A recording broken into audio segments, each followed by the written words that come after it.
Se había salvado el peligro. Volvió la euforia general y la gente pudo continuar trabajando confiadamente. Nadie pareció preguntarse cómo era posible que el banco hubiera puesto en circulación tantas promesas de pagar llamadas, repetimos, billetes de banco, y que tales promesas de pagar se refirieran a monedas de oro y plata, que realmente era el único dinero o moneda legal, tender, hasta instantes antes de que se colgara el gran collar de la Cruz del Sur al cuello del gran Sabino. La gente, en realidad, no podía saberlo. El mismo gobierno tampoco podía saber, exactamente, cuántas promesas de pagar había puesto en circulación el banco. Esto solo podía saberlo el banco. El ministro del Interior. De esperanza, espíritu cáustico y desconfiado al que divertían las narizotas del Sabino y mostraba hacia los bondadosos Cazares una sorprendente aversión no disimulada, fue el único que en los instantes emotivos de la salvación de Esperanza por el banco, tuvo la increíble audacia de preguntar al secretario del Consejo de Administración que se sentaba al lado del somnoliento presidente, cuánto dinero habían emitido, exactamente, sin consultar a nadie. Hubo unos momentos de tensión, cortados rápidamente por el jefe de gobierno, temeroso de que el enfant terrible y de su ministro del Interior echara por tierra el ventajoso acuerdo a que se había llegado. Pero todo eso son minucias, como lo es igualmente el redactado, ciertamente esotérico, de los nuevos billetes de banco. El Banco de Esperanza pagará al portador 1 peso. Tampoco nadie pareció prestar atención a esa redacción extraña. En una ocasión se presentaron ante las ventanillas del banco 2 señores, uno de los cuales entregó un billete de 1 peso y pidió al empleado de pagos: «Págueme». «¿Cómo lo quiere el señor?», fue la cortés pregunta del empleado. «Como usted guste, pero págueme», y fue la no menos cortés respuesta. Tras unos instantes de titubeo, el empleado le entregó 10 moneditas de 10 centavos. «Yo no le he pedido a usted cambio. Le he pedido que me pague. Si no lo ha hecho nunca todavía, le sugiero que lea el redactado de ese billete de banco». El empleado palideció, se excusó y se sumergió en el despacho del director. Pasamos por alto lo que se dijo en la conversación, a más alto nivel, que siguió. Digamos simplemente que el caballero que acompañaba al que pretendía y cobrar y no recibir cambio, era un notario que levantó acta del impago de un billete de 1 peso esperancista y puso al banco en situación de quiebra. Naturalmente, no hubo tal quiebra, pues poderoso caballero es don dinero, incluso en Esperanza, y el recalcitrante cliente tuvo un oportuno accidente de tráfico. Pero eso es otra historia, como diría Kipling. Volvamos, pues, al día siguiente de la conclusión del generoso acuerdo consentido por el banco al gobierno. Ojo. Linotipista, con minúscula ya. En un principio, por guardar el dinero de sus conciudadanos, el banquero cobraba un alquiler. Era perfectamente lógico. Se paga un pupilaje por guardar un coche, e igualmente debería pagarse por guardar dinero. El banquero debía comprar una sólida caja fuerte, empotrarla en la pared de un edificio, poner posiblemente un guardián y pagar una póliza de seguro antirrobo. Es un servicio que cuesta dinero y debe pagarse. Luego, todo el montaje cambiaría. Veremos por qué. El banquero, contra la recepción de, digamos por ejemplo, 100 pesos, entregaba a su cliente, el impositor, un recibo por 100 pesos. En otras palabras, una promesa de pagarle 100 pesos. Cuando el impositor volvía y reclamaba sus 100 pesos, se le devolvía el dinero, menos el alquiler de la caja fuerte, digamos 10 centavos de peso, y el recibo, o promesa de pagar, era destruido en presencia del cliente. El banquero, como la mayoría de sus congéneres, era un hombre observador. Al cabo de algún tiempo se dio cuenta de que solo una cantidad ínfima del oro y la plata que se le había confiado para su custodia era retirado. La gente traía al banco centenares de pesos, pero raramente se llevaba más de unos pocos pesos a la vez, para atender a sus gastos más perentorios. Además, se dio cuenta de que ante su ventanilla de pagos aparecían a menudo personas a las que no había visto nunca, con promesas de pagar, o recibos, emitidos por él, pidiendo cobrar. Esas personas explicaron que habían tomado tales recibos como pago por mercancías o servicios suministrados por ellos, o en pago de deudas. Entonces el banquero se hizo las siguientes consideraciones: a pesar de que mis promesas de pagar son solo promesas hechas a mis impositores, otras personas que no son impositores en el banco las aceptan como dinero. ¿Y ello por qué se fían de mí? ¿Por qué? Porque cada vez que uno de tales recibos se ha presentado en el banco ha sido pagado. De manera que usan mis promesas de pagar dinero como si fueran dinero. Y ello porque es mucho más seguro y conveniente llevar un trocito de papel que bolsas con monedas. Todos me conocen en Esperanza. Mi firma al pie de una promesa de pagar es tan buena como el oro. Los tenderos toman mis recibos como si fueran dinero auténtico. Con ellos se pueden comprar alimentos, ropa, y lo que sea.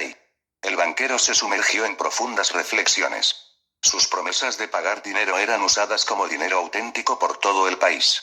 Los granjeros las tomaban en pago de su grano y su ganado. También los tenderos, y los médicos, y los abogados y los maestros de escuela. Pues bien, si la gente aceptaba aquello como dinero, era dinero. El banquero abrió su caja fuerte y observó las bolsas de oro y plata allí amontonadas. Se imaginó que si la mitad de su oro y plata fuera robado, o se perdiera, nadie sería más rico, ni más pobre. Si acaso, el que sería más rico sería el ladrón que, lógicamente, gastaría el dinero y este iría a parar otra vez al banco, aun cuando abonado en otras cuentas, incluyendo posiblemente la cuenta del ladrón.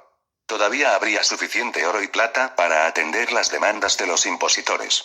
Las promesas de pagar, o recibos, o billetes de banco, continuarían circulando de la misma manera. La gente continuaría aceptándolos igual que antes. El banquero empezó entonces a estudiar sus libros. Se dio cuenta de que, en promedio, solo se le solicitaba una décima parte del oro y la plata depositado en el banco.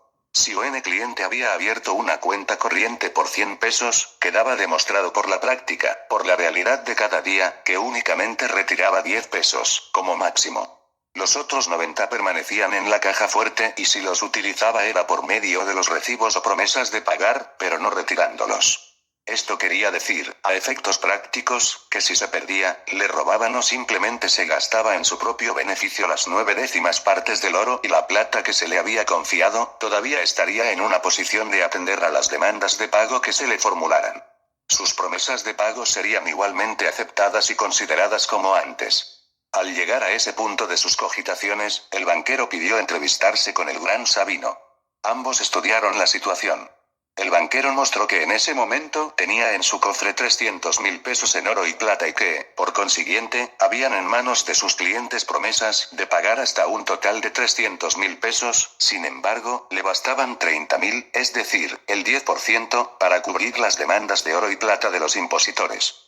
El banquero sugirió que dado que con 30.000 pesos tenía suficiente para atender el pago de los recibos o promesas de pagar que le fuesen presentados, podía muy bien hacer una jugada magistral dejando a otras personas los 270.000 pesos restantes. El gran Sabino, rascándose pensativamente la cerviz con el gran collar de la Cruz del Sur, miró compasivamente al banquero y le dijo, con su voz suave de hombre bueno. Pero si con 30.000 pesos puedes atender las demandas de las promesas de pagar o recibos, guárdate los 300.000 pesos y entonces aumentas la cifra total de promesas de pagar hasta 3 millones, dilecto hermano Jerusalemski, pues el 10% de 3 millones es precisamente 300.000, que es la cantidad que tienes en tu poder y que, según has dicho, basta para cubrir las necesidades de tus impositores. La idea parecía tan salvaje, tan atrevida y tan brutal, que el banquero dudó unos instantes. Pero ante la suave, aunque firme insistencia del piadoso personaje, llegó a la conclusión lógica de que lo que él mismo había intuido en un principio era correcto. Y empezó a ponerlo en práctica. Para empezar, le dio un giro copernicano a su negocio. Y para atraer el máximo dinero posible a su banco, en vez de cobrar un alquiler a sus impositores, en concepto de custodia, prometió pagarles un interés. Nadie quiso profundizar. No se le suele mirar la dentadura al caballo regalado. Era un módico interés del 0,5%. A veces hasta del 1%. La gente se preocupó de llevar al banco todo el dinero que no necesitaba perentoriamente. Examinando sus libros observó que sus cuentacorrentistas habían depositado en el banco 500.000 pesos. Guardó 50.000 para poder atender las promesas de pagar o recibos que había entregado a cambio del dinero, con lo cual quedaban en sus manos 450.000 pesos. Entonces prestó a un industrial 500.000 pesos y separó de los 450.000 pesos que le quedaban, otros 50.000 para atender los recibos de ese industrial. A un granjero le dejó otros 500.000 pesos, para lo cual volvió a separar de los 400.000 pesos que ahora le quedaban, otros 50.000 para atender a este, y así por cada 50.000 pesos dejaba 500.000, ya que el 10% le bastaba para atender sus demandas de dinero. Consecuentemente prestó promesas de pagar por un valor de hasta 5 millones a los comerciantes, agricultores e industriales locales, y todo ello a un interés del 10%. Sabía el banquero que sobre esos 5 millones solo le retirarían, en promedio, la décima parte, es decir, unos 500.000 que, efectivamente, realmente, sí estaban en su caja fuerte. El beneficio que obtuvo, al cabo de un año, fue, un 10% de los 5 millones, es decir, 500.000 pesos. Contra un gasto de 5.000 pesos, es decir, el 1% de interés de los 500.000 pesos que sus impositores habían depositado en el banco. Un negocio fabuloso, hecho sin correr riesgo alguno, y con el dinero de los demás. El ministro del Interior, que vio perfectamente lo que había sucedido, calificó el hecho de igranujadai. En su círculo de amigos comentó que mientras los comerciantes locales, que con su trabajo, inteligencia y dedicación, obtenían unas utilidades del 5 o el 10%, con riesgo de perder dinero ante la leal competencia de los demás, o del cambio de gustos del público, o de la pérdida de la cosecha por las inclemencias del tiempo, o por cualquier otro motivo, en cambio, el banquero, manejando el dinero de los demás, obtenía, en la precisa circunstancia dada, un beneficio astronómico. Y exactamente, y en este año, precisó el díscolo ministro anticazarita, y un beneficio del 10.000%, cuando ha pactado con sus clientes, un interés del 1%, o del 20.000 cuando ha conseguido dejarlo en un 0,5%. Sus colegas le miraron, asombrados. No es posible, exclamaron a coro. Sí es posible. Es más que posible, es seguro. Porque si sus impositores tenían depositados en los cofres del banco 500.000 pesos, y él ha ganado exactamente 500.000 con un gasto de 5.000, esto quiere decir que sus beneficios han superado a sus gastos en 100 veces, lo que equivale a un 10.000%, en el caso menos favorable para él. E insisto, con el dinero de los demás. En cambio, un ebanista que ha fabricado muebles con unos gastos netos de 1.000 y unos ingresos netos de 1.100, ha ganado un 10% y está muy contento. Esto es inmoral. Y esta es la parte menos grave del asunto, pero el ministro del Interior no pudo continuar. Sus contertulios no le seguían. Se limitaban a mirarle, atónitos. El banquero, en cambio, no estaba atónito. Estaba, más bien, preocupado, a pesar del fantástico negocio que había hecho. Su preocupación procedía de diversos orígenes, si bien el principal era, tal vez, que, contra sus préstamos y de promesas de pagar, o billetes de banco, él había tomado, como garantía del pago del principal, más los intereses pactados, los títulos de propiedad de casas y cosechas de los prestatarios, es decir, los que habían recibido los préstamos. Esas casas, esas cosechas, habían costado trabajo. A él, sus promesas de pagar no le habían costado nada. Simplemente, un plumazo en sus libros contables. Y, algo peor aún, sus billetes de banco, sus promesas de pagar, o como quisiera llamarles la gente, habían hecho el mismo papel que la moneda, exactamente como la moneda falsa. Habían incrementado, de ese modo, el poder de compra, con lo que por vía de consecuencia habían subido los precios y, lógicamente, habían devaluado el resto del dinero existente antes de que empezaran sus operaciones.